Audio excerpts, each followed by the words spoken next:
Pak Taslim, kita sudah mendengar tadi ya, nanti akan segera mengajukan. Nah, alasan gugatan diajukan itu sendiri apa? Dan ada soal penggelembungan suara itu ditemukan di mana saja, Pak Taslim?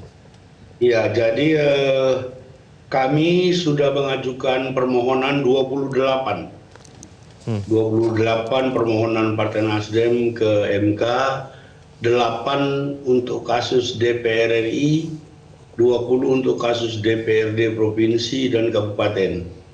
Seperti tadi dijelaskan oleh salah seorang lawyer kami, alasannya bervariasi, tetapi secara umum kami nanti akan membuktikan bahwa permohonan-permohonan kami itu layak dan pantas untuk dikabulkan. Misalnya yang paling menonjol di dapil Papua Baradaya. Papua Baradaya dapil Sorong 1 itu ada 2 orang calon. Saya ulangi, ada 2 orang calon di tingkat kabupaten menjadi caleg partai tertentu. Pada saat yang sama dia juga menjadi ketua KPPS di dapil yang sama. Nah, ini kita minta supaya yang bersangkutan didiskualifikasi minimal di TPS itu. Ini menunjukkan betapa pengetahuan penyelenggara sangat rendah, tidak standar sama sekali.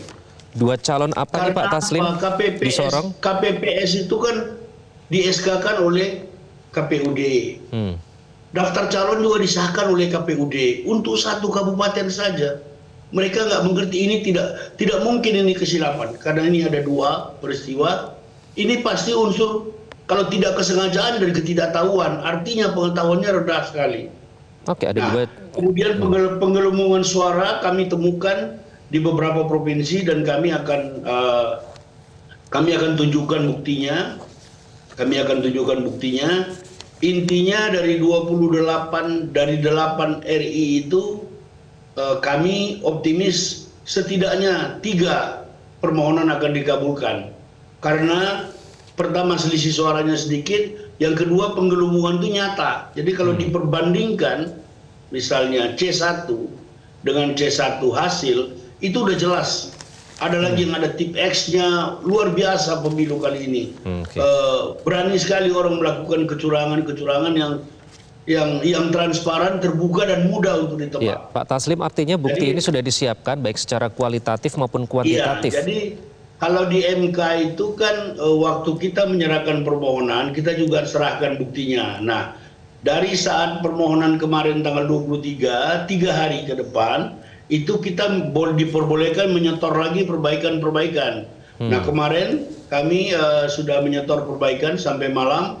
Saya tidak tahu hari ini apakah sudah selesai penyerahan perbaikannya, tetapi secara umum kami siap. Seluruh permohonan kami itu siap karena kami sudah didukung oleh 63 lawyer. Jadi lawyer kami itu ada 75, 12 kami sumbangkan, kami perbantukan kepada Timnas Amin yang menggugat di Pilpres. Oke, 75 lawyer. Meskipun nanti akan dibatasi ya Pak Taslim ya, kemungkinan hanya akan boleh 15 nanti yang menghadiri. Oh iya, jadi kami nanti kan ini sidang kan panjang, nanti mereka haplusan, tapi di kuasa nama mereka sudah ada. Karena kalau nama mereka tidak ada, mereka nggak bisa masuk ruang sidang. Oke, Pak Taslim, artinya tadi dari yang Anda sebutkan ada suara yang hilang di situ, apakah sudah ada hitungannya? Ada suara yang hilang, ada hitung-hitungan kita, ada bukti perbandingan, semua di pembuktian kita ada. Semuanya ada. Dan lampiran-lampirannya itu kita sudah verifikasi dan kita sudah sahkan juga, sudah legalisir. Sehingga mudah sekali bagi MK untuk melihat itu semua. Oke, baik Bang Panggi, tadi soal suara yang hilang ya. Ada pihak yang memprediksi bahwa sekitar 17,3 juta suara ini disebut-sebut hangus atau terbuang dalam pemilu kali ini. Tanggapan Anda? Iya, tentu Bang Iqbal ya, ini musibah demokrasi juga yang perlu tidak bisa kita anggap sepele ya.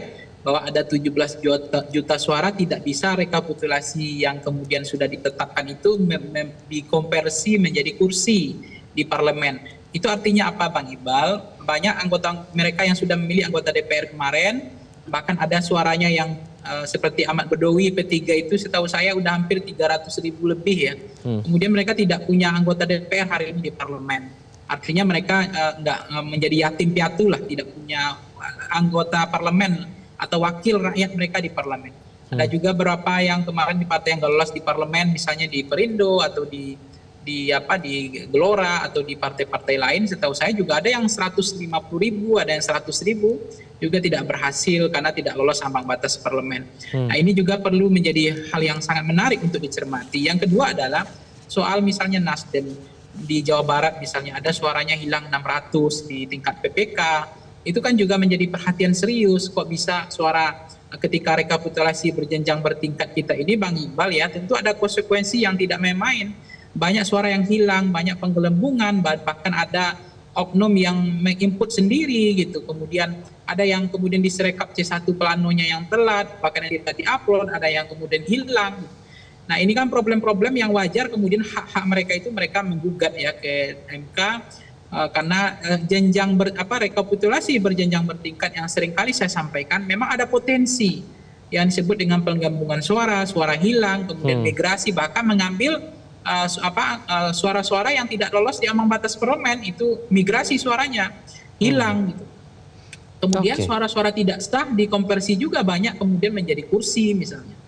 Nah, ini hal-hal yang semacam ini kan sebetulnya ada yang dirugikan. Jadi saya pikir apa yang dilakukan oleh Nasdem dan teman-teman partai lain untuk menggugat ke MK, saya pikir dalam konteks yang mereka betul-betul ingin memperjuangkan hak mereka, yang selama ini mereka punya suara, tiba-tiba kemudian ada secara sistematis ya, ada yang berani, saya nggak tahu ya, ada seberani itu bersungguh-sungguh untuk mengambil haknya yang tidak menjadi haknya gitu. Oke, Bang Panggi, saya minta komentar sedikit tadi. Pak Taslim menyebutkan bahkan di Sorong ya ada 2 calon yang ketua KPPS. Tanggapan Anda itu bisa terjadi?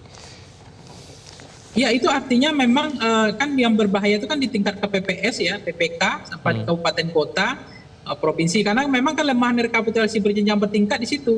C1 plano sebagai alat kontrol itu juga kadang-kadang tidak bisa kita cermati karena kan ini 820.000 TPS. Jadi saya pikir ya bahwa memang ada di PPK penggelembungan, ada oknum ya, ada yang kemudian udah rahasia umum gitu. Ada bahkan komisioner katanya ada yang main di tingkat PPK di kabupaten kota, kemudian yang berupaya untuk menginput, merubah hasil dan seterusnya. Jadi hal-hal yang semacam ini tentu banyak dirugikan di partai ya, di kecurangan. Makanya kan ada ide ya, masukan dari beberapa teman aktivis kelompok-kelompok untuk memperbaiki kualitas demokrasi kita. Kenapa kita nggak buat rekapitulasi di tingkat TPS atau KPPS saja? Karena di situ ada C1 planonya, kotak suara bisa dibuka kembali, ada saksinya. Karena semakin ada rekapitulasi berjenjang bertingkat, itu setiap jenjang bertingkat itu memungkinkan berpotensi terjadinya penggelembungan suara yang hilang, suara yang datang, itu ada potensi. Tetapi kalau misalnya di satu tingkatan di TPS atau di KPPS, sebenarnya kan potensi itu nggak ada. Buktinya kan misalnya quick count Vox Poll kemarin, kita bisa rekapitulasinya dari TPS, walaupun hanya 2.000 TPS yang kita pakai, itu yang kita input secara nasional gitu. Nah, apakah itikat itu tidak ada, atau memang dengan sistem jenjang bertingkat ini ada potensi untuk yang tadi itu sesuatu menambah suara siluman dan seterusnya. Dan itu seharusnya kasus seperti ini tuh tidak usah terjadi karena ada pelanggaran di situ jika diawasi oleh Bawaslu ya, Bang Panggi dan Pak Taslim ya. Nanti kita akan kembali usai jeda. Jelajahi cara baru mendapatkan informasi. Download Metro TV Extend sekarang.